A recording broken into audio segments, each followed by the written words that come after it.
안녕하세요, 여러분. 오늘은 많은 분들이 건강을 위해 드시고 계신 상황버섯에 대해 아주 자세히 알아보려고 해요. 특히 상황버섯과 함께 먹으면 좋은 음식, 그리고 피해야 할 음식까지 하나하나 짚어드릴게요. 요즘 주변에서 상황버섯 드시는 분들 정말 많으시죠? 저희 어머니도 몇 년 전부터 꾸준히 드시고 계시는데요. 처음엔 그냥 건강에 좋다더라 해서 드셨는데 알고 보니 어떤 음식과 함께 먹느냐에 따라 효과가 훨씬 달라진다는 걸 나중에 알게 되셨대요.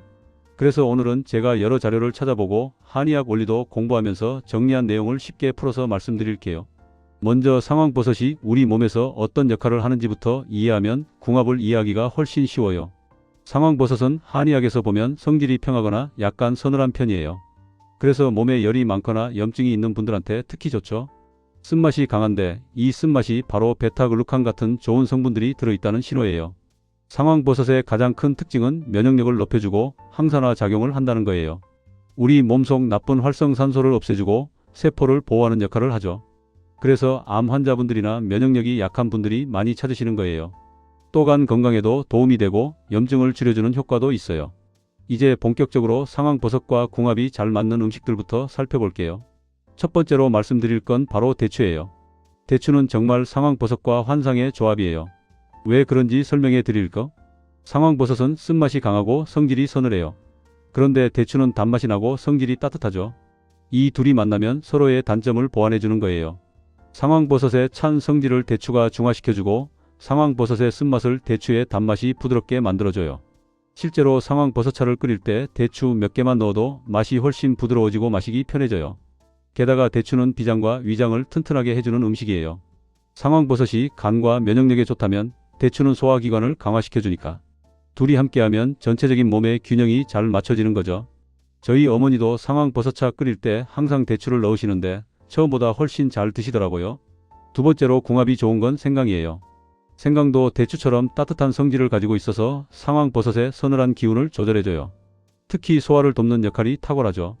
상황버섯을 처음 드시는 분들 중에 소화가 잘 안 된다고 하시는 경우가 있는데 이럴 때 생강을 함께 넣으면 소화 부담을 줄일 수 있어요. 생강은 또 몸속 찬 기운을 없애주고 혈액순환을 도와줘요.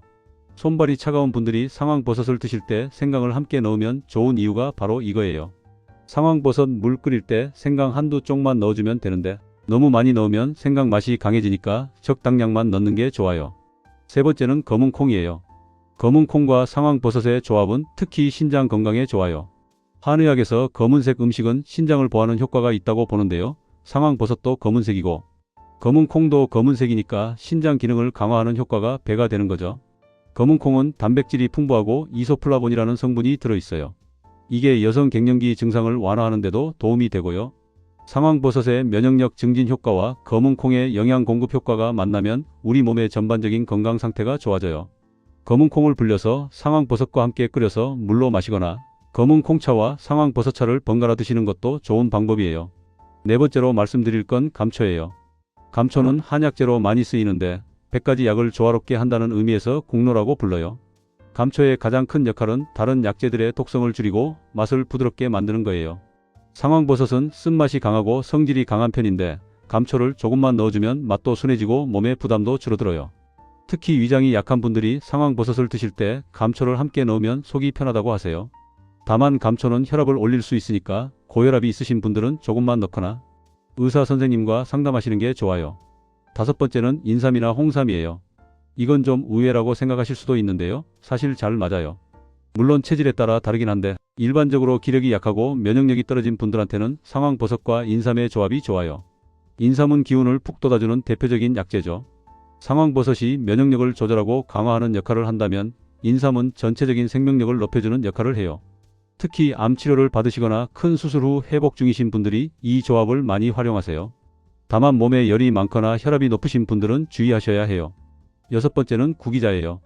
구기자는 눈 건강에 좋다고 많이 알려져 있죠.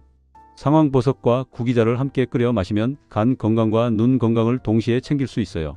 구기자도 성질이 평하고 단맛이 나서 상황버섯의 쓴맛을 중화시켜주는 역할을 해요. 간과 눈은 한의학에서 서로 연결되어 있다고 봐요. 간이 건강해야 눈도 밝아지는 거죠. 상황버섯이 간 기능을 도와주고 구기자가 간과 눈을 함께 보여주니까 시너지 효과가 나는 거예요. 요즘 스마트폰이나 컴퓨터를 많이 보시는 분들한테 특히 추천드려요. 일곱 번째는 은행이에요. 은행은 폐 건강에 아주 좋은 음식이에요.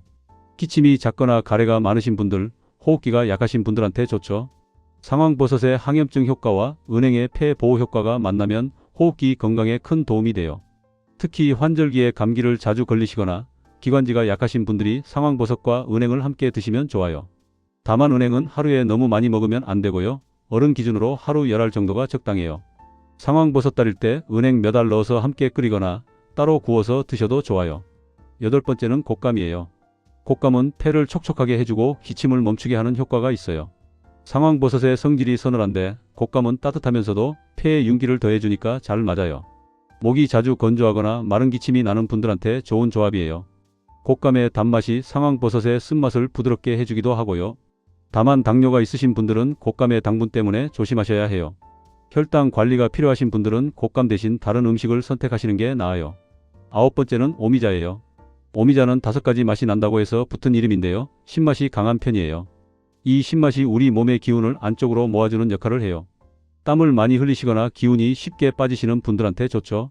상황버섯과 오미자를 함께 드시면 면역력도 높이고 체력도 보강할 수 있어요. 특히 여름철에 더위를 먹기 쉬운 분들이나 만성 피로에 시달리시는 분들한테 추천드려요. 오미자는 너무 많이 넣으면 시큼한 맛이 강해지니까 적당량만 넣는 게 좋아요. 열 번째는 밤이에요. 밤은 신장과 비장을 튼튼하게 해주는 음식이에요. 특히 허리나 무릎이 약하신 분들, 소화가 잘 안 되시는 분들한테 좋죠. 상황버섯의 면역력 증진 효과와 밤의 영양 보강 효과가 만나면 전반적인 체력 향상에 도움이 돼요. 밤은 탄수화물과 비타민이 풍부해서 에너지를 보충하는 데도 좋아요. 상황버섯차를 드실 때 간식으로 밤을 곁들여 드시거나 밤을 갈아서 상황버섯과 함께 죽으로 끓여 드시는 것도 좋은 방법이에요. 11번째는 호두예요. 호두는 뇌 건강에 좋다고 많이 알려져 있죠. 오메가3 지방산이 풍부해서 기억력이나 집중력에 도움이 돼요. 상황버섯의 항산화 효과와 호두의 뇌 영양 공급 효과가 만나면 노화 방지에 큰 도움이 되죠. 특히 치매 예방에 관심이 많으신 분들한테 좋은 조합이에요. 호두를 하루에 45알 정도 드시면서 상황버섯차를 함께 마시면 되는데 호두는 고칼로리 음식이니까 너무 많이 드시지는 마세요. 12번째는 표고버섯이에요. 버섯과 버섯의 조합인데 이게 참 잘 맞아요. 표고버섯도 면역력을 높여주는 성분이 많고 비타민 D가 풍부해요. 상황버섯과 표고버섯을 함께 끓이면 버섯의 좋은 성분들이 시너지를 내면서 더 강력한 효과를 내요. 표고버섯은 콜레스테롤 수치를 낮추는 데도 도움이 되고 혈관 건강에도 좋아요. 두 버섯을 함께 끓여서 국물로 마시거나 요리에 활용해서 드실 수 있어요. 버섯 특유의 감칠맛도 있어서 맛있게 드실 수 있죠. 13번째는 당귀예요. 당귀는 특히 여성분들한테 좋은 약재예요. 혈액순환을 돕고 빈혈을 예방하는 효과가 있죠. 생리불순이나 갱년기 증상이 있으신 분들이 많이 찾으세요. 상황버섯과 당귀를 함께 드시면 면역력도 높이고 혈액 건강도 챙길 수 있어요. 다만 당귀는 성질이 따뜻한 편이라서 몸에 열이 많으신 분들은 양을 조절하셔야 해요.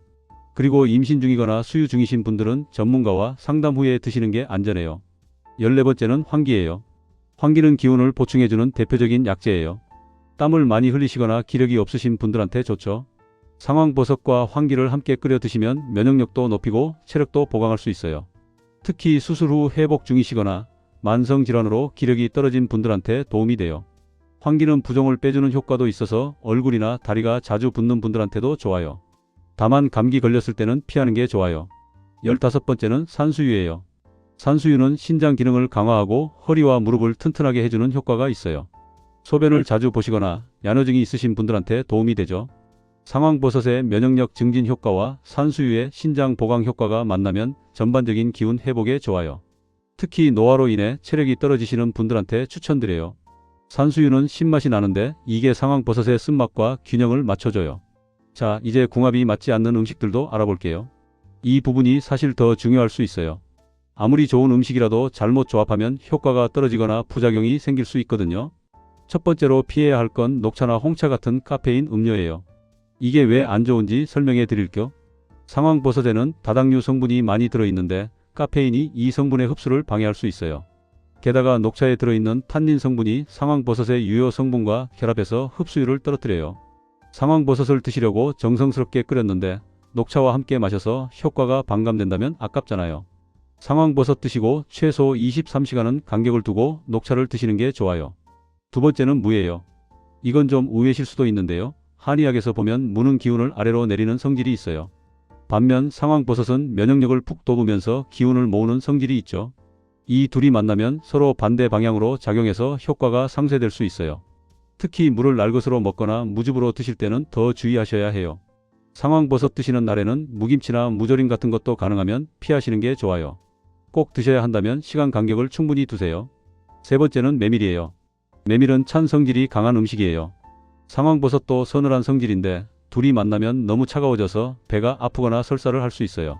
특히 평소에 소화가 잘 안 되시거나 손발이 차가우신 분들은 더욱 조심하셔야 해요. 메밀국수나 메밀전을 드신 날에는 상황버섯차를 피하시는 게 좋고, 상황버섯을 드시는 기간에는 메밀 음식을 자제하시는 게 안전해요. 만약 둘 다 드셔야 한다면 시간 간격을 45시간 이상 두세요. 네 번째는 홍합이나 조개류예요. 해산물 자체가 나쁜 건 아닌데 특히 조개류는 상황버섯과 같이 드시면 소화가 잘 안 될 수 있어요. 조개류에는 콜레스테롤이나 특정 단백질 성분이 많은데 이게 상황버섯의 성분과 만나면 소화 부담이 커져요. 특히 홍합탕이나 조개찜 같은 걸 드신 후에 바로 상황버섯차를 마시면 속이 더부룩하거나 메스꺼울 수 있어요. 해산물 드신 날에는 상황버섯을 건너뛰시거나 최소 6시간 정도 간격을 두시는 게 좋아요. 다섯 번째는 우유나 유제품이에요. 우유에 들어있는 칼슘 성분이 상황버섯의 흡수를 방해할 수 있어요. 또 우유의 단백질이 상황버섯의 다당류 성분과 결합해서 소화가 잘 안 될 수도 있고요. 치즈나 요거트 같은 유제품도 마찬가지예요. 상황버섯을 드시는 시간대에는 우유를 피하시고 꼭 드셔야 한다면 최소 34시간은 간격을 두세요. 아침에 우유 드시는 분들은 상황버섯을 저녁에 드시는 식으로 시간을 조절하시면 돼요. 여섯 번째는 생선회나 날 음식이에요. 날 음식은 세균이 있을 가능성이 있고 상황버섯을 드시는 기간에는 면역 시스템이 조절되고 있는 상태라서 날 음식으로 인한 감염에 더 취약할 수 있어요. 특히 횟감이나 육회 같은 걸 드신 후 바로 상황버섯을 드시면 탈이 날 가능성이 있어요. 상황버섯을 드시는 기간에는 음식을 충분히 익혀서 드시는 게 안전해요. 위생관리가 더 중요한 시기라고 생각하시면 돼요. 일곱 번째는 술이에요. 이건 정말 중요한 부분인데요. 상황버섯은 간 건강을 위해 드시는 분들이 많잖아요. 그런데 술은 간에 직접적인 부담을 주죠. 상황버섯이 간을 보호하려고 하는데 술이 간을 공격하면 효과가 없어지는 거예요. 게다가 술과 상황버섯의 성분이 만나면 예상치 못한 반응이 일어날 수도 있어요. 어지럽거나 속이 안 좋아질 수 있고요. 상황버섯을 드시는 기간에는 금주하시는 게 가장 좋아요. 꼭 드셔야 하는 자리가 있다면 상황버섯 복용을 하루 쉬시는 게 나아요. 여덟 번째는 매운 음식이에요. 고추, 마늘, 후추 같은 자극적인 양념이 많이 들어간 음식 말이에요. 매운 음식은 위장을 자극하는데 상황버섯도 위장에 부담을 줄 수 있거든요. 둘이 만나면 위장 장애가 생길 수 있어요. 특히 평소에 위염이나 위궤양이 있으신 분들은 더욱 조심하셔야 해요. 매운 음식을 드신 날에는 상황버섯을 건너뛰시거나 상황버섯 드시는 날에는 음식을 담백하게 드시는 게 좋아요. 위 건강을 생각하면 자극적인 음식은 피하시는 게 현명해요. 아홉 번째는 설탕이나 단 음식이에요. 설탕은 상황버섯의 약효를 떨어뜨릴 수 있어요. 특히 백설탕 같은 정제된 당분은 염증을 유발할 수 있는데 상황버섯은 항염증 효과가 있잖아요. 서로 반대 작용을 하는 거죠. 케이크나 과자, 사탕 같은 단 음식도 마찬가지예요. 당뇨가 있으신 분들은 특히 주의하셔야 하고요. 상황버섯의 효과를 제대로 보려면 단 음식을 줄이시는 게 좋아요. 단맛이 필요하면 대추나 꿀 같은 천연 감미료를 조금만 사용하세요. 열 번째는 커피예요. 커피도 카페인이 많아서 상황버섯의 흡수를 방해할 수 있어요. 특히 아메리카노나 에스프레소처럼 카페인 농도가 높은 커피는 더 안 좋아요. 커피를 매일 드시는 습관이 있으신 분들은 상황버섯과 시간 간격을 두시는 게 좋아요. 아침에 커피 드시면 상황버섯은 오후나 저녁에 드시는 식으로요. 최소 34시간은 간격을 두셔야 해요. 카페인 때문에 잠이 안 오실 수도 있으니 너무 늦은 시간에는 상황버섯도 피하시고요. 11번째는 인스턴트 식품이에요. 라면, 햄버거, 피자 같은 가공식품 말이에요. 이런 음식들에는 방부제나 인공첨가물이 많이 들어있는데 상황버섯의 해독작용에 부담을 줄 수 있어요. 상황버섯이 몸속 독소를 빼내려고 하는데 인스턴트 식품으로 독소를 계속 넣으면 효과가 없겠죠. 건강을 위해 상황버섯을 드시는 거라면 식습관 전체를 개선하시는 게 중요해요. 자연식품, 신선한 재료로 만든 음식을 드시는 게 좋아요. 12번째는 차가운 음료나 빙과류예요. 아이스크림이나 팥빙수, 시원한 음료수 같은 거요. 상황버섯 자체가 서늘한 성질인데 차가운 걸 함께 먹으면 배가 차가워져서 복통이나 설사가 생길 수 있어요. 특히 여름철에 시원한 것들이 당기시더라도 상황버섯 드시는 시간대에는 피하시는 게 좋아요. 미지근한 물이나 따뜻한 차를 드시는 게 속편하고 흡수도 잘 돼요. 체온과 비슷한 온도의 음식이 가장 부담이 적어요. 13번째는 보양식이나 기름진 음식이에요. 삼계탕, 갈비찜, 족발 같은 거요. 이런 음식들은 소화하는데 시간이 오래 걸리고 위장에 부담을 줘요. 상황버섯도 소화가 쉬운 음식은 아니거든요. 둘을 함께 먹으면 소화 불량이 생기기 쉬워요. 특히 나이가 드시면서 소화 기능이 약해진 분들은 더욱 조심하셔야 해요. 보양식 드시는 날과 상황버섯 드시는 날을 따로 정하시는 게 좋아요. 14번째는 밀가루 음식이에요. 빵, 국수, 만두 같은 거요. 밀가루는 소화가 잘 안 되고 몸에 열을 낼 수 있어요. 상황버섯과 함께 먹으면 더부룩하거나 속이 답답할 수 있고요. 특히 글루텐에 민감하신 분들은 더 주의하셔야 해요. 밀가루 음식을 드셔야 한다면 적은 양만 드시고 상황버섯은 시간 간격을 두고 드세요. 가능하면 쌀이나 잡곡으로 만든 음식을 선택하시는 게 나아요. 15번째는 탄산음료예요. 콜라, 사이다 같은 거요. 탄산음료는 당분도 많고 인공 첨가물도 많아요. 위장을 자극하고 영양소 흡수를 방해할 수 있죠. 상황버섯의 좋은 성분들이 제대로 흡수되려면 위장 환경이 좋아야 하는데 탄산음료는 이걸 방해해요. 건강을 위해 상황버섯을 드신다면 탄산음료는 끊으시는 게 가장 좋아요. 자, 이렇게 상황버섯과 궁합이 맞는 음식, 맞지 않는 음식을 다 살펴봤어요. 이제 실제로 어떻게 활용하면 좋을지 몇 가지 팁을 드릴게요. 먼저 상황버섯을 처음 드시는 분들은 소량부터 시작하세요. 몸이 적응할 시간을 주는 거예요. 처음에는 상황버섯 한두 조각 정도로 시작해서 몸에 이상이 없으면 점차 양을 늘리시면 돼요. 상황버섯차를 끓일 때는 물 2리터에 상황버섯 3050g 정도가 적당해요. 약한 불에서 23시간 정도 은근하게 끓이면 좋아요. 압력솥을 사용하시면 시간을 단축할 수 있고요. 대추나 생강을 함께 넣으실 때는 상황버섯보다 적은 양을 넣으세요. 대추는 56개, 생강은 엄지손가락 크기 정도면 충분해요. 너무 많이 넣으면 그쪽 맛이 강해져서 균형이 깨져요. 하루에 마시는 양은 500ml에서 1리터 정도가 적당해요. 너무 많이 드시면 설사를 하거나 속이 불편할 수 있어요. 체질에 따라 다르니까 본인한테 맞는 양을 찾으시는 게 중요해요. 상황버섯은 공복에 드시는 게 흡수가 잘 돼요. 아침 식사 전이나 자기 전에 드시면 좋은데 공복에 불편하신 분들은 식후 30분일 후에 드셔도 괜찮아요. 보관할 때는 냉장 보관하시고 23일 안에 드시는 게 좋아요. 오래 두면 성분이 변할 수 있으니까요. 많이 끓이셨으면 소분해서 냉동 보관하시고 필요할 때마다 녹여서 드세요. 체질에 따라 주의할 점도 있어요. 평소에 손발이 차갑고 소화가 잘 안 되시는 분들은 상황버섯의 서늘한 성질 때문에 부담스러울 수 있어요. 이런 분들은 생강이나 대추를 꼭 함께 넣으시고 양을 줄여서 드세요. 반대로 몸에 열이 많고 변비가 있으신 분들은 상황버섯이 잘 맞는 편이에요. 다만 처음부터 많이 드시면 설사할 수 있으니 적은 양부터 시작하세요. 임신 중이거나 수유 중이신 분들은 전문가와 상담 후에 드시는 게 안전해요. 아무리 좋은 음식이라도 태아나 아기한테 어떤 영향을 줄지 모르니까요. 항암 치료를 받고 계신 분들은 반드시 담당 의사 선생님과 상의하세요. 상황버섯이 면역력에 영향을 주기 때문에 치료 시기나 방법에 따라 적합하지 않을 수도 있어요. 혈액 관련 약을 드시는 분들도 주의하셔야 해요. 상황버섯이 혈액순환에 영향을 줄 수 있어서 약 효과와 상호작용할 가능성이 있거든요. 여러분, 오늘 상황버섯과 궁합이 맞는 음식, 맞지 않는 음식에 대해 자세히 알아봤어요. 중요한 건 본인 체질과 건강 상태를 잘 이해하고 그에 맞게 조절하시는 거예요.